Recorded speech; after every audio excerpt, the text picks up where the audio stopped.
Que Dieu soit béni. Vous pouvez reprendre place. On est très heureux d'être avec vous. Et j'aimerais, pendant ces quelques instants, garder votre attention et vous encourager avec une parole que Jésus lui-même a pu prononcer, que nous trouvons dans l'Évangile. C'était non pas un front de mer, mais devant une mer en Méditerranée par rapport à cela. Et hop là. J'avais oublié qu'on serait en plein air. Merci. Et dans l'Évangile selon Marc, au chapitre 2, je vais lire pour nous. C'est ça, merci. Ton prénom? Merci Olivier. Et dans le lac de Tibériade, Jésus à un moment donné a pu passer et il est revenu dans la ville qu'il a vécu de nombreuses années, c'est la ville de Capernaum. Et dans ce passage que je vais lire pour nous, je vais répéter plusieurs fois durant ces quelques minutes cette parole de Jésus. Alors vous oublierez probablement le bonhomme qui vous l'aura dit, mais je vous invite vraiment à ne pas oublier cette parole de Jésus pour vous ce soir. Que vous soyez croyants, que vous soyez pour la première fois, vous veniez dans ce beau rassemblement, que vous soyez même depuis des dizaines d'années appartenant à Jésus-Christ. J'aimerais vraiment vous impacter vos vies ce soir. Dans l'Évangile selon Marc, au chapitre 2 et verset 13, il est écrit, la Bible nous enseigne en disant « Jésus sortit de nouveau du côté de la mer ». Tiens, c'est pour nous ce soir. Toute la foule venait à lui et Jésus les enseignait. En passant, il voit passer une personne, un homme. Il vit Lévi, fils d'Alphée, assis au bureau des péages. Il lui dit, Jésus va lui dire, suis-moi. Dans un autre passage de l'Évangile, nous trouvons, toi, suis-moi. Et la dernière phrase de ce verset, il est écrit « Lévi se leva et le suivit. » Amen. Toi, suis-moi. Je pense que vous êtes d'accord avec moi, peu importe notre culture, peu importe notre éducation, mais on réalise tous qu'il y a des paroles dans nos vies qui nous font du bien. Le jour de notre anniversaire, le moment où il y a des bonnes choses, on est heureux de recevoir des paroles qui font plaisir à notre cœur. Mais l'inverse est aussi vrai. Des paroles qui blessent, des paroles qui abîment. Et mon propos et le propos de toutes les personnes qui viennent sur cette estrade et dans nos lieux de culte, chaque fois que l'évangile est annoncé, comme je le disais hier soir, nous ne sommes pas là pour vous mentir, nous ne sommes pas là pour, on va employer un terme un peu actuel, dire des fake news. La bonne nouvelle, c'est que Jésus est vivant, gloire à Dieu. La bonne nouvelle, c'est que Jésus ne ment pas. Et personnellement, je dis aussi gloire à Dieu. Parce que tellement de religions, tellement de menteurs, tellement de personnes qui utilisent le nom de Jésus, le nom du Seigneur, pour mettre dans leur poche. Vous et moi, on n'est pas de cela. Ce soir, on veut proclamer que Jésus peut habiter dans beaucoup de cœurs ce soir. Ah oui, j'ai oublié de vous dire, j'aime beaucoup l'interaction avec l'auditoire. Si vous êtes d'accord, vous dites Amen. Merci pour votre spontanéité. Cette parole de bénédiction, Jésus s'est adressé à un homme, Lévi, fils d'Alphée. Alors dans la réflexion qu'on va partager ensemble pendant quelques instants, c'est le fait que suivre Jésus, répondre à cette invitation, n'est pas sans conséquence. Quand Jésus dit « toi, suis-moi », remarquez qu'il tutoie la personne. Il connaît la personne puisqu'il sait que c'est le fils d'Alphée. Il connaît sa famille. Il sait dans quel quartier il habitait, dans quelle case il habitait. Mais on va en parler dans quelques instants. J'aimerais quand même, quelques instants, vous parler de Jésus. « Toi, suis-moi ». Non pas moi, Cédric, mais Jésus-Christ, mort, crucifié, mais ressuscité. Et beaucoup de versets de la parole de Dieu nous déclarent que et Jésus lui-même a pu prononcer ces paroles fortes, puissantes, remplies d'onction, qui sont pour nous encore ce soir. J'en ai noté quelques-unes. L'évangile de Jean, chapitre 6, il est écrit, Jésus leur dit, je suis quoi? Le pain de vie. Une nourriture spirituelle. Nous ne sommes pas là, je le disais, pour simplement que vous passiez une bonne soirée, un bon moment sympa, et puis après on va rentrer à la maison. On est là pour vous dire que Dieu veut bénir votre vie aujourd'hui et jusque dans l'éternité. Amen. Jésus a dit, je suis le pain de vie. Jésus a dit lui-même, je suis la porte des brebis. aucune personne ne pourra voir Dieu le Père sans passer par le médiateur qui est Jésus-Christ. Mes frères, mes sœurs, les enfants, les adolescents, que tu grandisses, que tu viennes à la réunion, que tu viennes à l'assemblée, que tu viennes à la mission, ou que tu te dises, pour moi c'est des bêtises, pour moi je n'y crois pas, j'aimerais te dire comme nous l'a chanté notre sœur, Jésus t'aime. Et il est mort, il s'est laissé offert volontairement par amour pour toi. Mais bien-aimés dans le Seigneur, les familles qui sont là, toutes les générations représentées de toutes les cultures qu'on peut être, Jésus est là par son esprit ce soir. Et dans quelques minutes, quand je vais clôturer ce partage, on va prier, je vais inviter les musiciens tout à l'heure à revenir, et il y aura un temps de prière, un temps d'invitation, qui est pour vous, il n'est pas pour moi. Ce temps où vous allez pouvoir expérimenter la grâce de Dieu, la grâce où Jésus va pouvoir sauver ta vie ce soir, où Jésus va pouvoir te guérir. Oui, nous croyons que Jésus guérit encore aujourd'hui. À Dieu soit toute la gloire. Jésus a pu dire... Je ne peux ne pas citer ce verset, Jean chapitre 10 et verset 14 de mémoire. « Je suis le bon berger, je connais mes brebis et elles me connaissent. » Cette parole peut s'adresser aux croyants, aux chrétiens, aux disciples de Christ qui sont là, mais pour les enfants et pour tous ceux qui s'approchent de Jésus. Nous ne sommes pas des commerciaux de l'évangile, nous sommes simplement des porte-paroles, nous portons sa parole. Mais bien-aimés, si vous êtes venus et vous êtes impactés par cela, ne repartez pas ce soir. Vous irez voir nos bien-aimés pour la littérature chrétienne. Nous voulons croire et nous croyons que la Bible a toute autorité sur nos vies. Qui le croit? Je bénis les Saintes Écritures. Je bénis Dieu de nous a redonné la Bible. Et je bénis Dieu parce qu'il est là ce soir par son esprit. Jésus a dit, je suis le chemin, je suis la vérité, je suis la vie. Nul ne vient au Père que par moi. Jésus n'a pas dit, je fais partie des chemins. Jésus n'a pas dit je fais partie de certaines vérités. Nous sommes dans une société, alors c'est un mot un peu compliqué pour un soir, on fait partie maintenant dans le syncrétisme. Ça veut dire quoi? Ça veut dire que toutes les vérités se valent. Ça veut dire que celui qui pense une certaine pensée avec d'autres choses, tout se va. Non, c'est faux. Jésus est au-dessus de toutes choses. Il n'y a pas plusieurs dieux, il n'y en a qu'un et il est là par son esprit ce soir. Amen. Une parole qui conduit à un recommencement. Quand Jésus s'adresse à Lévi, il est direct. On aurait pu dire quand même, Seigneur, toi tu vas franco. Oui, parce que la Bible déclare, nous ne savons pas de quoi demain sera fait.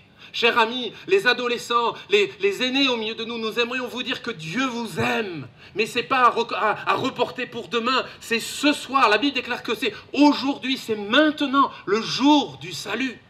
Alléluia. Et quelques instants, réfléchissons sur, la Bible nous l'enseigne dans ce verset qu'on vient de lire, sur l'attitude, la position de ce brave monsieur qui se prénomme Lévi. La Bible déclare dans le texte que nous avons lu qu'il est assis. Il est comme vous ce soir. Probablement assis sur son fauteuil Décathlon que vous avez acheté. Avec le petit trou là pour la petite bouteille. Il est assis. Mais spirituellement, c'est une image. C'est un symbole de son attitude où il ne se sent plus de marcher. Peut-être qu'il y a des amis, peut-être même des frères et des sœurs en Christ qui se disent... Je viens là à cette campagne, c'est vrai, je connais la prédication de l'évangile, je sais qu'ils vont prier pour les malades, mais au fond de votre cœur, vous vous dites, à quoi bon pour moi? Je sais que Dieu peut guérir, que Dieu a guéri. Le frère, il nous en a parlé, il nous a fait du bien, ce témoignage nous a bénis. Mais peut-être beaucoup mieux te disent, mais pour les autres, oui, mais pour moi, c'est plus la peine. Pour moi, c'est terminé. Moi, non, je pense que le Seigneur doit passer à d'autres personnes. On sait qu'il ne faut pas dire cela, mais on le pense bien des fois. Il est assis, il est las de la vie. Nous pouvons côtoyer des femmes, des hommes de tous les âges, même nos aînés qui se disent, qui sont las, qui attendent. Mais la prédication de l'évangile, le message de Jésus n'est pas seulement un message qui console, bien sûr qu'il console, mais c'est un message qui donne de l'espérance. Notre Dieu est celui qui veut renouveler l'espérance dans votre vie, l'espérance dans votre cœur, l'espérance dans votre foyer, que toutes les familles que nous représentons ce soir, que tous les foyers que nous représentons, le plus détruit, le plus cabossé, le plus dysfonctionnel, nous croyons que Jésus peut permettre un rétablissement plein et entier. Amen. Dans la mesure où, si tu lui demandes, si tu crois que Dieu peut intervenir, et si tu mets ta foi en action au travers de sa personne. Il était assis. Ensuite, nous réalisons dans l'attitude de cet homme qu'il va y avoir un changement de communion. Lui qui était rejeté de par son métier. Tiens, quelques instants, réfléchissons ensemble. Dans notre société actuelle, souvent on peut ne pas se rappeler des noms, des prénoms des gens, des personnes qu'on peut côtoyer, mais on connaît leur métier, on connaît leur fonction. D'ailleurs, dans la Bible, déjà à l'époque, pour les contemporains de Jésus, c'était ça. Pour les lecteurs de la Bible, il y a cette femme à la perte de sang. C'est pas son nom? Non, prénom, on n'en sait rien, mais elle est reconnue par sa maladie, elle est reconnue par sa souffrance. Peut-être qu'au milieu de nous, c'était des personnes qui se disent, la femme au cancer du sein, la personne le dépressif, ceux et celles qui ont déjà divorcé. Vous voyez, on met une étiquette. Et c'est l'étiquette qui colle à la peau, on a beau faire, on a beau changer de chemise, on a beau bien se laver ou quoi que ce soit, c'est toujours là. Mes frères, mes sœurs, le seul qui peut pas seulement enlever l'étiquette, mais nettoyer le fond du cœur, c'est Jésus-Christ, mes amis. Jésus est là par son esprit ce soir. Je parlais de changement de communion. Lévi, après avoir été assis au bureau des péages, il va se mettre à table avec Jésus. Nous aimerions tellement que tous les êtres humains qui sont là, qui entendent cette parole, ceux dans ce cercle comme ceux aux alentours, que vous puissiez tous avoir un temps de communion avec Jésus-Christ. Quand je parle de la communion, ce n'est pas un rite religieux. La religion a aspiré ce mot, mais la communion littéralement signifie la relation. Être en relation avec Jésus-Christ, parce que Dieu est vivant. Amen. Être en relation avec lui. Et là déjà, nous pouvons qu'encourager ceux qui viennent ou qui reviennent à l'assemblée, qui entendent le message de l'évangile. Revenez demain, revenez dans les assemblées, venez vivre la communion avec Dieu. Parce que Jésus vous aime et il veut être en relation. C'est autour d'une table qu'on apprend à se connaître, à se confier, à discuter, autour d'un bon rougail ou quoi que ce soit. Mes bien-aimés dans le Seigneur, mes frères et sœurs, chers amis, les enfants, ne négligez pas, ne négligeons plus la communion, la relation. Ne néglige plus ta relation avec Dieu. Question, comment va ta relation avec Dieu? Où en est-elle ta relation? Est-ce que ta relation dépend de la prédication du pasteur? Là, gros danger. Ta relation dépend-elle de la prière de ta femme pour toi, mon frère? De la prière de ton épouse pour toi, mon frère? Et de tes enfants et vice-versa? Non, chers amis, Dieu veut être en relation avec chacun d'entre nous ce soir. Avec tous ceux qui le désirent. Un changement de communion. Je vous ai parlé de ce changement de destination, je l'ai juste évoqué. Lévi, fils d'Alphée, pour vous et moi, en tout cas pour moi, ça ne me parle pas. Et on bénit Dieu pour ceux qui ont travaillé, ceux qui ont fait des études de théologie, qui nous enseignent cela. Le nom qui veut dire, Alphée signifie littéralement éphémère, qui a une très courte durée dans le temps. Lévi, de la famille éphémère. Un homme avec un nom très spécifique, un homme qui, de par la tradition, avait un nom religieux.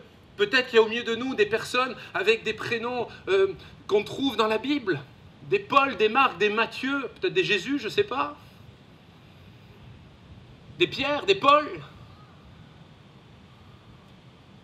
des Marie-Pierre. Mais ce n'est pas un prénom qui vous donnera une relation avec Jésus. Ce n'est même pas un nom de famille. Ce n'est pas ton CV.